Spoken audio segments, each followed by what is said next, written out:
नमस्कार दर्शक बंधु, जय जगन्नाथ। दर्शक बंधु, आज अध्याय आम आलोचना करवा 2025 मसीहा मे मासरे वृष राशि फलाफल किपरि रहिबो। ए मासरे अनेक ग्रहंकर परिवर्तन रही से बृहस्पति चलन अनेक परिवर्तन आपणक जीवन में आसीबो। बृहस्पति मे मास 14 तारिख दिन आपणक राशि ठारू द्वितीय स्थान रे चलन करेंगे।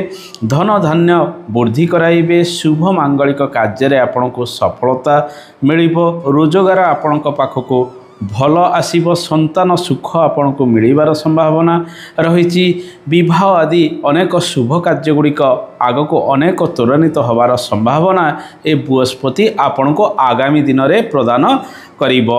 ए मासरे मध्य राहु केतुंकर चलन रहिबो। राहु मे मास 18 तारिख दिन कुंभ राशि रे प्रवेश करिवे। आपणक राशि ठारू 10म स्थान रे कैरियर रे उन्नति आसीबो। टेक्निकल क्षेत्र ठारू आरंभ करी यांत्रिक कर्म, आईटी सेक्टर एवं राजनीति कैरियर, मेडिकल कैरियर रे अनेक उन्नति आसीबा सहित इंटरनेट संबंधित कार्य क्षेत्र रे आपणकर सफलता आगको बढ़िबो। दर्शक बंधु, ए मासरे आहुरी अनेक ग्रहंकर परिवर्तन रही। मे मास 15 तारिख दिन आपणक राशि रे रविंकर चलन रहिबो। मेष राशि वृष राशि को रविंकर प्रवेश रहिबो। दर्शक बंधु, ए मासरे मंगल कर्कट राशि रे आपणक राशि ठारू तृतीय स्थान रे मास सारा चलन करिवे। बुध मास आरंभ आपणकर एकादश स्थान रहिबे। मे मास 7 तारिख ठारू से आपणकर द्वादश स्थान रे चलन करेंगे एवं आपणक राशि रे 23 मे ठारू चलन आरंभ करेंगे। शनिकर चलन मास सारा मीन राशि रे रहिबो। शुक्र मास आरंभ उच्च राशि मीन रे रहिबे एवं 31 तारिख ठारू मेष राशि आपणकर द्वादश स्थान रे प्रवेश करेंगे। आसंतु दर्शक बंधु, जानिबा सर्वप्रथमे स्वास्थ्यर स्थिति किपर रहिबो। सामान्य किछि स्वास्थ्य हानि ए मासरे होई पारे, अन्यथा स्वास्थ्य क्षेत्र में अनेक उन्नति आसीबार संभावना रही। मे मास 15 तारिख ठारू आपणक राशि रे रविंकर चलन रहिबो। स्वास्थ्य प्रति आपण टिके सजग रहिबे। खाइबा पीबारे नियंत्रण रखिबे। मुंड जनित पीड़ा रे आपण समय समय पीड़ित होई पारंती। आपणकर पंचम भाव रे राहु केतुंकर प्रभाव रहुछि, शनिकर प्रभाव रहुछि। जो मानकर हृदरोग रही से डाक्तर परामर्श ठीक समय करने आवश्यक। अन्यथा ए मास ठारू धीरे धीरे आपणकर स्वास्थ्य क्षेत्र में उन्नति लाभ हम। डाक्तर परामर्श ठीक समय आपड़ करनियंतु। गर्भवती महिला मानक पई संतान सुख मासर द्वितीयार्ध ठारू अधिक मिलिबार संभावना रही। ए मासरे मां का स्वास्थ्य मध्यम धरणर रहिबो।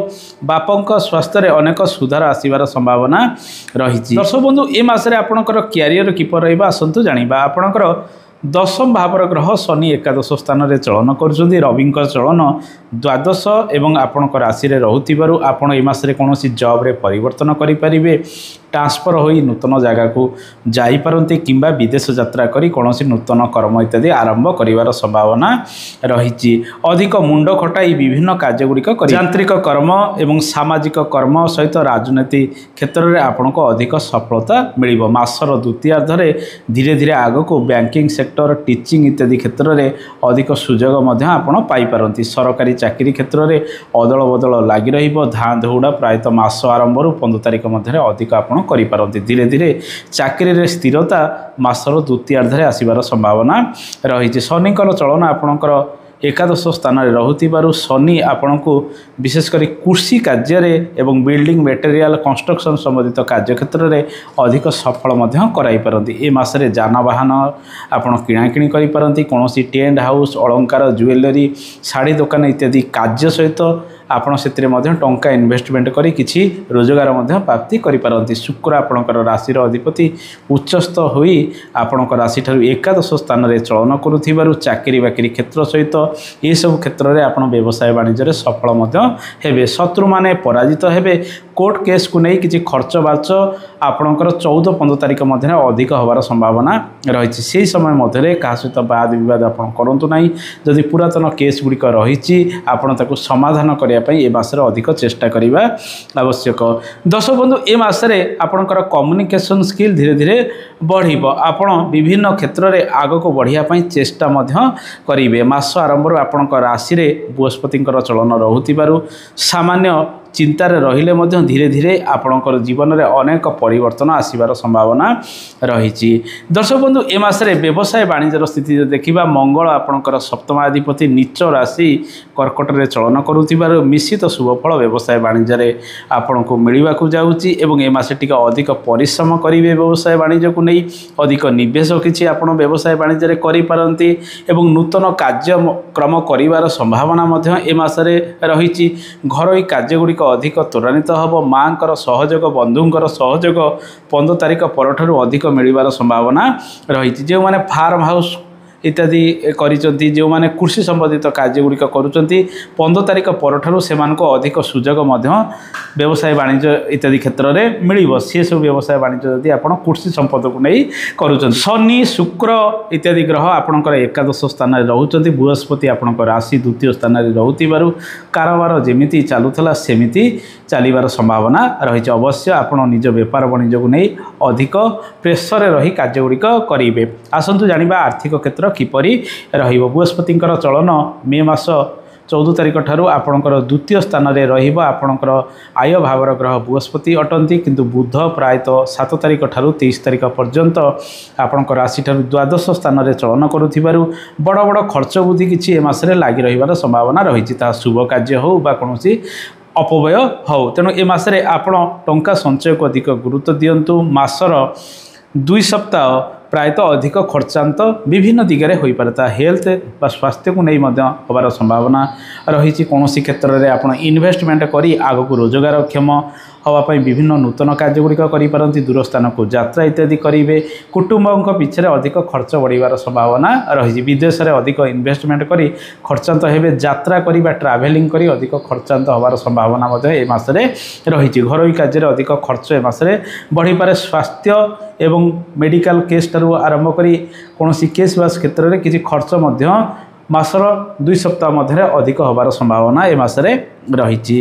दर्शक बंधु ए मासरे विद्यार्थी मानक समय किपर रहिबा आसंतु जानिबा। विद्यार्थी माने आपणकर पंचम भाव को शनि राहु केतुंकर प्रभाव रहिबो। यांत्रिक शिक्षा क्षेत्र में विद्यार्थी माने आग को बढ़िबे। सामान्य टिके अन्यमनस्क ए मासरे विद्यार्थी माने रहि पारती। लेखालेखी क्षेत्र में अधिक परिश्रम करने आवश्यक। खेलकूद में अधिक छात्र छात्री माने परिश्रम करेंगे। सफलतार हार टिके ए मासरे कमी रहिबो। धीरे धीरे मे मास 15 तारिख पर विद्यार्थी माने विद्या क्षेत्र में अग्रगति लाभ करेंगे। दर्शक बंधु आसंतु जानिबा ए मासरे दाम्पत्य जीवन किपर रहिबो। मंगल सप्तमाधिपति नीच राशि रे चलन करुछंती। अवश्य बृहस्पतिंकर प्रभाव सप्तम स्थान को रहुछि। सामान्य सुख सामान्य दुख किछि बेले बेले भोग करि पारंती। जीवन साथी को नहीं सामान्य चिंतित रहिले मध्य शुक्रंकर चलन ए मासरे शुभरे रहुथिबारु दाम्पत्य सुख आपनको मिली पारे। पारिवारिक टेंशन टिके अधिक रहिबो। महिला माने टिके चिंतित रहिबे। मासर प्रथम 2 सप्ताह मे मास 14 तारिख पर्यंत परे धीरे धीरे अनेक परिवर्तन आसीबो। ए मास ठारू आपण शुभ कार्य गुड़िक अधिक करिपारंती। ए मासरे रवि सुधी रहिबो नाही किंतु गुरु सुधी आरंभ हो जाउथिबारु शुभ कार्य आपनको अधिक सफलता मिलिबाकू जाउची। दर्शक बंधु ए मासरे घर परिवार पई आपण विभिन्न जिनपतर किणाकिणी करिपारंती। ए मासरे लव लाइफ रो स्थिति जब देखिबा लव रे सेते बड़ धरणर सफलता आपनको मिलिबो नाही। अधिक कठिन परिश्रम लागि रहिबो। ब्रेकअप इत्यादि होबार संभावना रहुथिबारु आपण टिके निज उपरे नियंत्रण रखी कथावार्ता करिबा आवश्यक। आपणकर भाग्याधिपति शनि मास सारा शुभरे रहउचंती। शुभ कार्य रे आपनको सफलता देबे। विदेश यात्रा क्षेत्र में आपनको सफलता देबे। नूतन कारोबार आरंभ करिवे। कर्म क्षेत्र में सफलता सहित राजनीति इत्यादि क्षेत्र में सफलता आपको मिल। किंतु खाଇବା पीवा नियंत्रण करेंगे। पेट जनित पीड़ा बेले बेले बढ़िवार संभावना रही। आसतु जानिबा केउं केउं प्रतिकार ए मासरे करेंगे। ए मासरे जेहेतु रविंकर चलन किछि दिन पर्यंत अशुभरे रहुथिबारु सूर्यदेवंकर उपासना नियमित भाव में करंतु। प्रत्येक दिन ओम गं गणपताय नम ए मंत्र को जप करंतु। श्रीहरि विष्णु पाखरे तुलसी 108 गोटी बुधवार दिन अर्पण करंतु। शुभ फल गुड़िक आपको मिल। दर्शक बंधु आज कार्यक्रमटी एमती थिला। आशा करे कार्यक्रमटी आपको भल लगी। कार्यक्रम संपर्क में मतामत देवे। रहुछि। जय जगन्नाथ। धन्यवाद।